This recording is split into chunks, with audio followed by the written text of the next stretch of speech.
Hello dear students, welcome to the e-learning platform. In today's video lecture we will discuss the fourth problem on center of gravity. Let's see a problem. A solid cone of 500 mm height and 200 mm base diameter. The portion above half of its height is removed. म्हणजे वरचा half पार्टचा portion remove केलंय. Locate the point of CC. Right. So आपण त्यासाठी पहिला आपल्याला कोन काढायला लागणार आहे. त्यासाठी आपण पहिला एक कोन काढून घेऊया तरफ मध्ये फ्री हँड. असं आपल्याला त्यांनी काय दिलेलं आहे, कोन दिलेला आहे. राईट. त्याची जी काय हाईट आहे ती आपल्याला हाईट त्याने किती दिलेली आहे, 500 mm दिलेलं आहे हाईट. राईट. हाईट आपल्याला किती दिले, 500 mm. आणि जे काय बेसचा पार्ट आहे, बेस पार्ट, ते आपल्याला किती दिले आहे त्याने,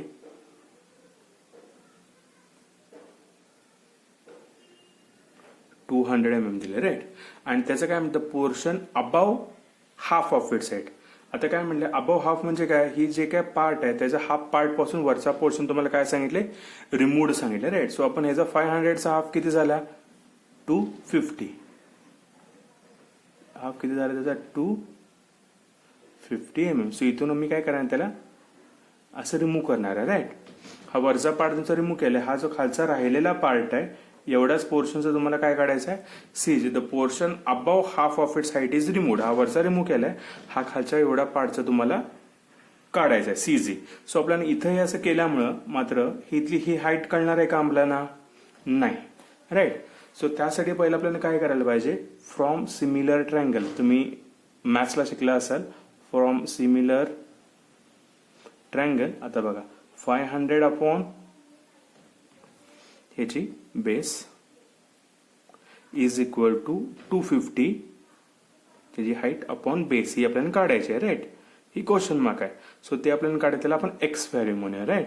सो ती काढायची कसं, आता बघा X is equal to 200 into 250 upon 500. So X is equal to, ही व्हॅल्यू आपण एक्स ट्रीट करतो. राईट. फ्रॉम सिमिलर अँगल चा, फॉर्म सिमिलर ट्रायंगलचा फॉर्म्युला वापरून काय केलं, 500 अपॉन 200 इक्वल टू 250 अपॉन हे एक्स केलं. राईट. सो आता ती व्हॅल्यू कॅल्क्युलेट करा. 200 इंटू 250 अपॉन 500 किती आले, एक्स आपल्याला मिळाला 100 mm. सो ही व्हॅल्यू आपल्याला किती मिळाली, 100 mm मिळाली. राईट. राईट. सो आपल्याला जे पाहिजे होतं ते इथे डायमीटर मिळालं. सो आपल्याला नेक्स्ट पार्ट काय करायला लागणार, आता हे जे काय पार्ट आहे आपल्याला कंपोजिट सॉलिड दिले ते आपल्याला दोन पार्ट मध्ये डिवाइड करायला लागणार आहे. राईट. सो आपण त्यासाठी पहिला ऍक्सिस एक प्लॉट करून घेऊयात. ही झाली एक्स ऍक्सिस, ही झाली माझी वाय ऍक्सिस. राईट. हा पूर्ण जो काय पहिला कोन आहे, हा फर्स्ट कोन, त्याला मी नाव काय देणार आहे, 1. आणि हा जो खालचा पार्ट आहे ह्याला मी नाव देणार आहे, किंवा वरचा पार्ट आहे त्याला नाव देणार आहे मी 2. किंवा हा 1चा पार्ट मी इथं देतो, हा टोटल कोन झाला. आणि हा जो काय वरचा कोनचा आपण रिमूव्ह करणार तो पार्ट झाला माझा 2 पार्ट. राईट. पार्ट 1 म्हणजे फुल कोन, दॅट इज 200 इंटू 500. आणि पार्ट 2 म्हणजे कुठला झाला, 250 इंटू 100 mm. हा माझा पार्ट 2चा कोन झाला. राईट. सो आता त्यासाठी काय काढायला लागणार आहे मला, volume of part 1, that is big cone म्हणा मग तुम्ही. राईट. सो आता कोनचा फॉर्म्युला काय येणार आहे आपल्या, कोनला फॉर्म्युला काय असतो प्रत्येकाला माहिती आहे तुम्हाला, काय आहे त्याचा formula, 1/3 pi R square H. काय त्याचा formula, 1/3 pi R square into H, 1/3 into pi. आता आर हे जर 200, आपण हा फुल सॉलिड घेतलाय ना, सो त्याचं आर स्क्वेअर म्हणजे 100 आहे, डायमीटर 100 म्हणजे रेडियस किती आला, 100 इंटू एच, टोटल हाईट किती आहे, 500. सो ती व्हॅल्यू कॅल्क्युलेट करा, V1 1/3 इंटू पाय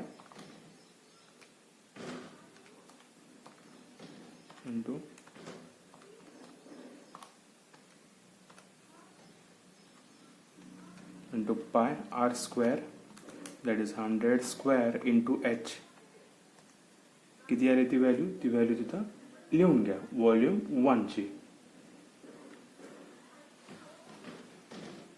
पाय R square H.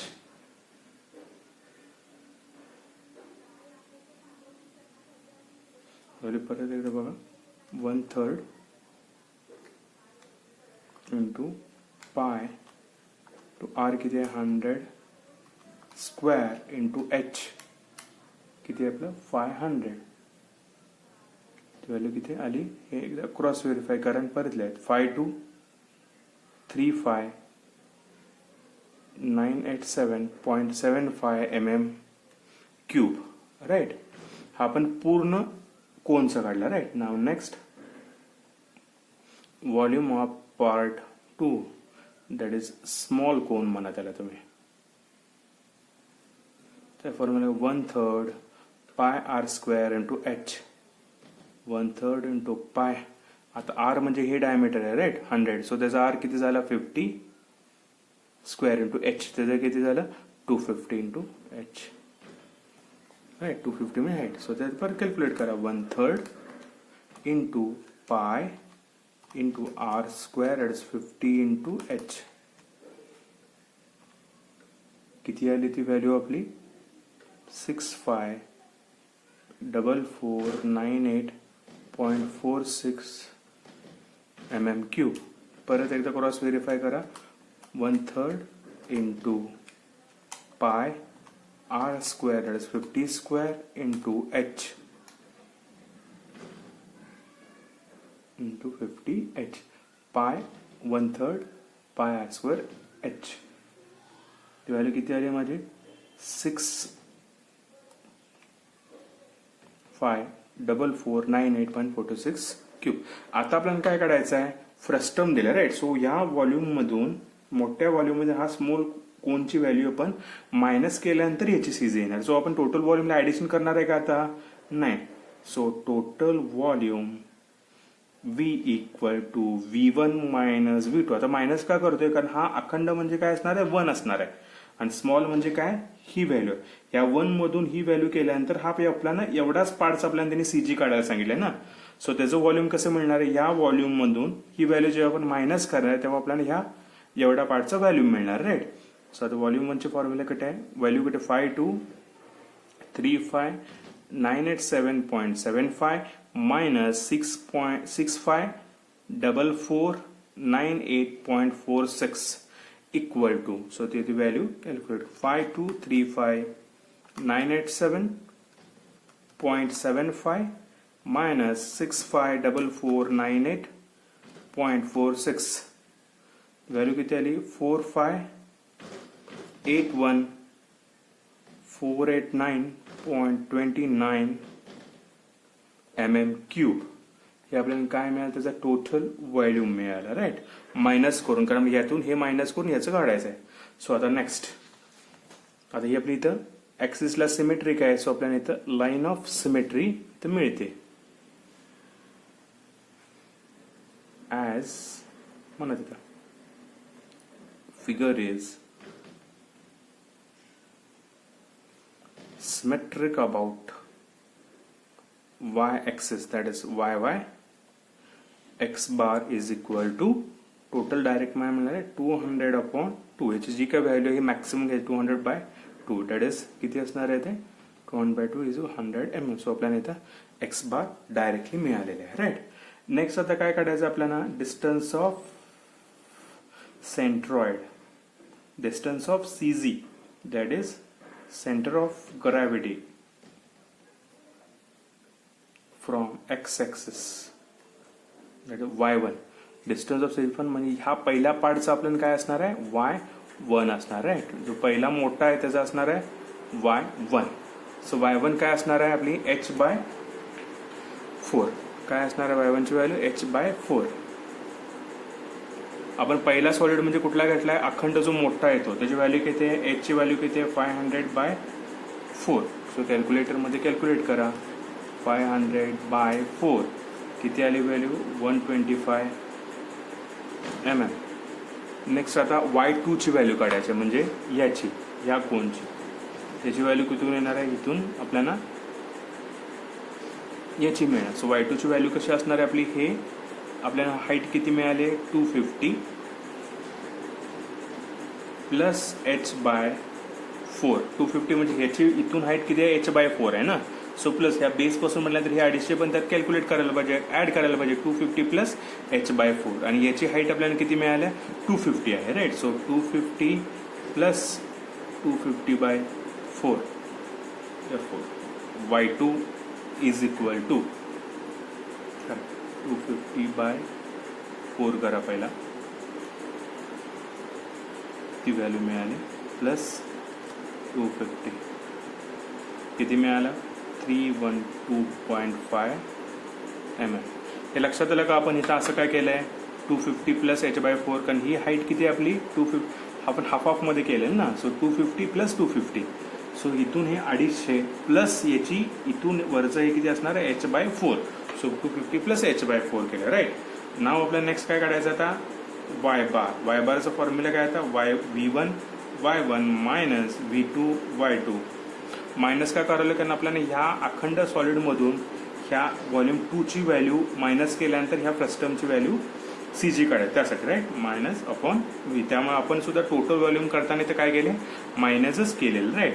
So V1 किती आहे आपलं, 5235987.75 इंटू y1 किती आहे 125 मायनस V2 ची व्हॅल्यू किती आहे आपली 654498.46 इंटू y2 किती आहे 3112.5 अपॉन V किती आहे 4581489.29.